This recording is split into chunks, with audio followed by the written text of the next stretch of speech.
Hello, in this video we will see polygons, different polygons and their properties.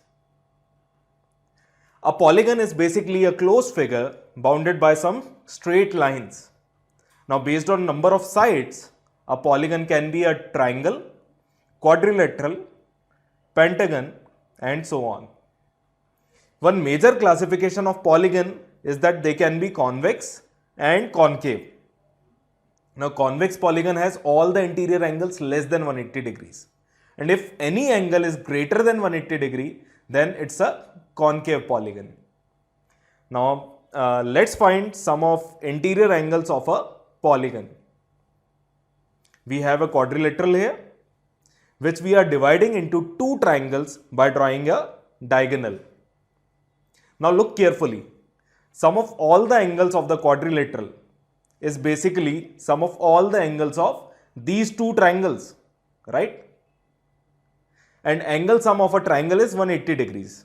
So angle sum of these two triangles will be 2 into 180 degrees, that is 360 degrees. And that would be the angle sum of a quadrilateral. If we take a pentagon, we can divide it into three triangles. So total angle sum will be 3 into 180 degrees. Now this logic will apply in concave figures as well. Here we have divided a concave hexagon into 4 triangles. Angle sum will be 4 into 180 degrees. So in general, we can say for any n-sided polygon, convex or concave, sum of all the interior angles is equal to n minus 2 into 180 degrees. Now let's find sum of all the exterior angles of a polygon. So here we have to find angle 1 plus 2 plus 3 plus 4 plus 5, right?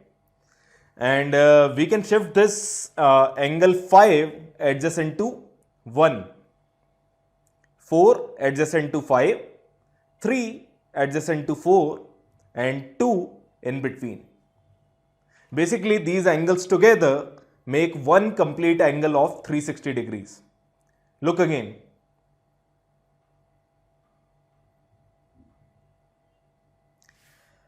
Take a hexagon, you can do the same thing. Sum will be 360 degrees only. So sum of all exterior angles, here we took a convex polygon. So sum of exterior angles of a convex polygon is 360 degrees. Now even if we take a concave polygon, it has two interior angles greater than 180 degrees. So it's a concave. It's a concave polygon. Take exterior angles moving clockwise around this polygon, and then these are the angles at 4 corners. These are the exterior angles at 4 corners. But in the middle, angles will be minus 60 and minus 50 degrees. See, exterior angle is 180 minus interior angle. 180 minus 240 is minus 60 and 180 minus 230 is minus 50 degrees. Now add all the exterior angles, sum is 360 degrees only. So sum of exterior angles of a polygon, convex or concave, is 360 degrees. Now this result, that sum of exterior angles is 360 degrees, using this we can conclude that maximum number of acute interior angles possible in a convex polygon is 3. There cannot be more than 3 acute angles in a convex polygon. For example, we have a convex pentagon. All the angles are less than 180, so it is convex. Now look at the 3 blue colored acute angles. I am trying to prove that more than 3 is not possible. So look at 3 blue colored acute angles. As these angles are less than 90, exterior angles at these vertices will be more than 90. So their sum will be more than 270 degrees.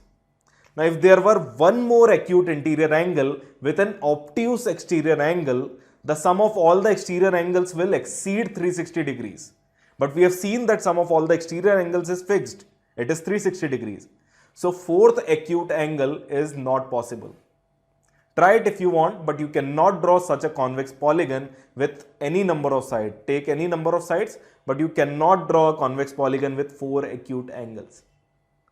Now these results we have obtained are for any convex polygon. Now comes regular polygon. A polygon with all sides equal as well as all angles equal. It is equilateral as well as equiangular. For any convex polygon, we calculated sum of interior angles as n minus 2 into 180 degrees. Now for a regular polygon, total sum will be n minus 2 into 180 degrees. But for a regular polygon with all n angles equal, each interior angle will be n minus 2 into 180 upon n. All the angles are equal, so we can directly divide by n for one interior angle. Similarly, for a convex polygon, sum of exterior angles is 360 degrees. So for a regular polygon, each exterior angle will be 360 upon n. All the exterior angles are also equal. Each exterior angle will be 360 upon n. Now let's talk about number of diagonals in a convex polygon. Regular or not, number of diagonals in a convex polygon. If there are 5 sides, let's start counting from vertex A. Now we have to leave 2 adjacent vertices as we cannot have diagonal between A and its adjacent vertex.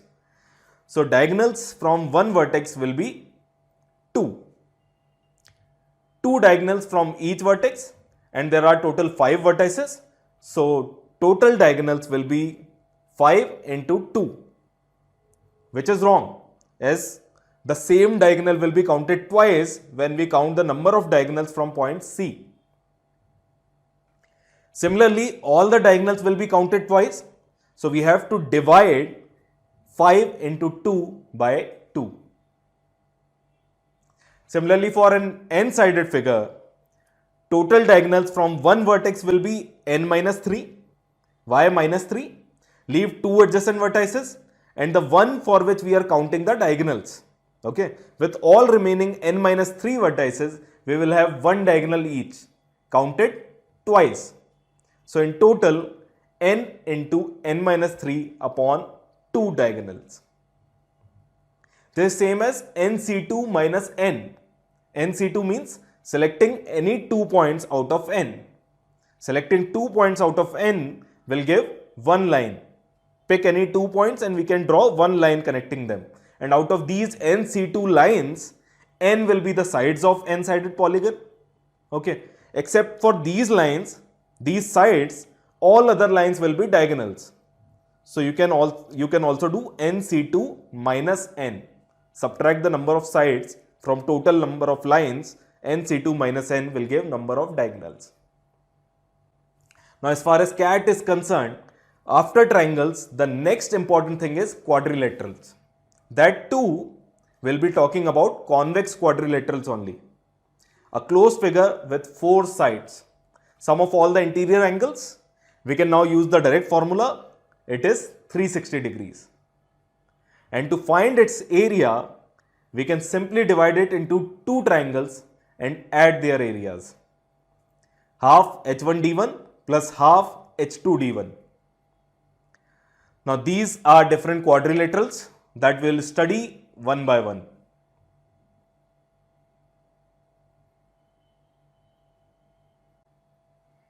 Let's start with this first one, parallelogram. Quadrilateral with opposite sides parallel as well as equal. AD is parallel to BC and AD is equal to BC. AB is parallel to CD and AB is equal to CD. Now as we have parallel lines and transversal scenario here, sum of consecutive interior angles A plus B will be 180 degrees and C plus D will be 180 degrees. Also the opposite angles are equal. A is equal to C, B is equal to D, and as we can see in figure, blue colored angles are equal and red ones are also equal. The diagonals need not be equal, but they bisect each other. Each diagonal, there is one more property related to diagonal, each diagonal divides the parallelogram into 2 similar triangles.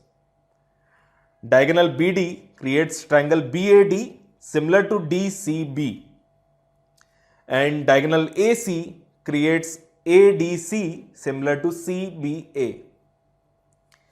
Now area, as we have already seen earlier, it is base into height. Then there are few other properties which I want you to pause the video and read one by one.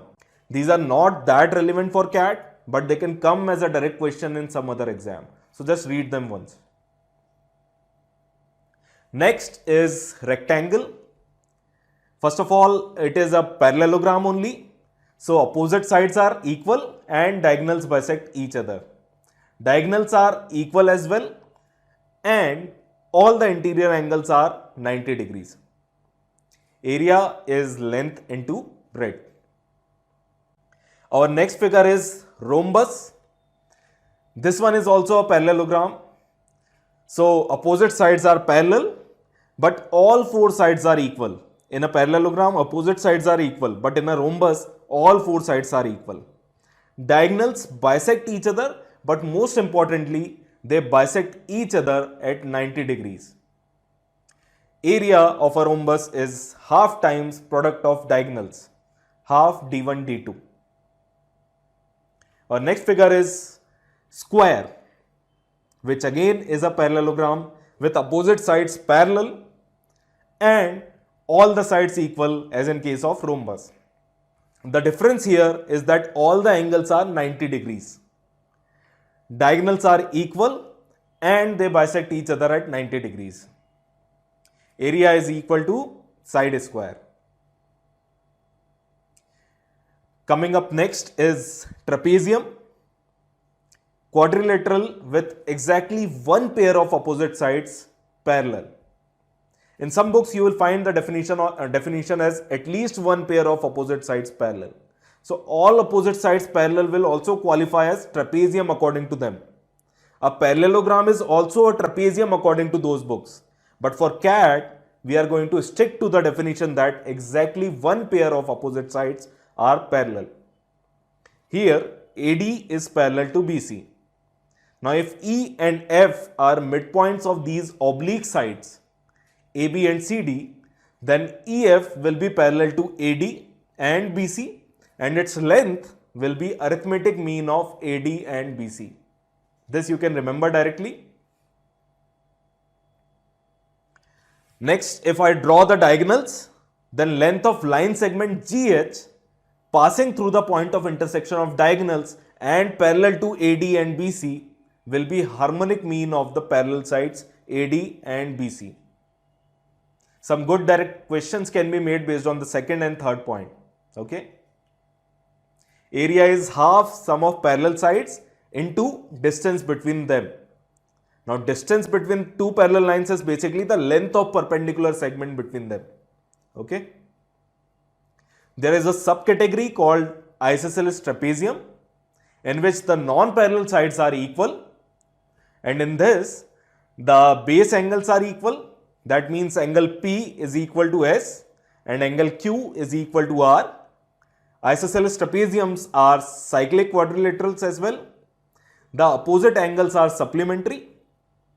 Now pause the video and look at these properties and try to match them with the figure. Last but not the least is kite. Now mostly you will see this figure when two tangents are drawn to a circle from an external point. It has two consecutive pairs of equal sides. That means AB is equal to BC and AD is equal to DC. Angles between two pairs of equal sides are equal. That means angle A is equal to angle C, and diagonals are perpendicular and only one diagonal bisects the other. Now these properties are important. Only one pair of opposite angles are equal and only one diagonal bisects the other. Area is same as in case of rhombus, half times product of both the diagonals d1 and d2, half d1 d2. If in a kite all four sides are equal, then it will become a rhombus. If all four angles are equal, then automatically all four sides will also be equal and it will become a square. So a kite can be a rhombus as well as a square. Now these are all the properties summed together. You can pause the video and revise. To categorize them together, look at this diagram. A parallelogram is a quadrilateral, a rectangle is a parallelogram, a square is a rectangle. Now there is some confusion in between, so I have made a separate diagram for that. A rhombus is a kite and a square is a rhombus. Now can a kite be a rectangle? Yes, only when it's a square. Pause and have a look.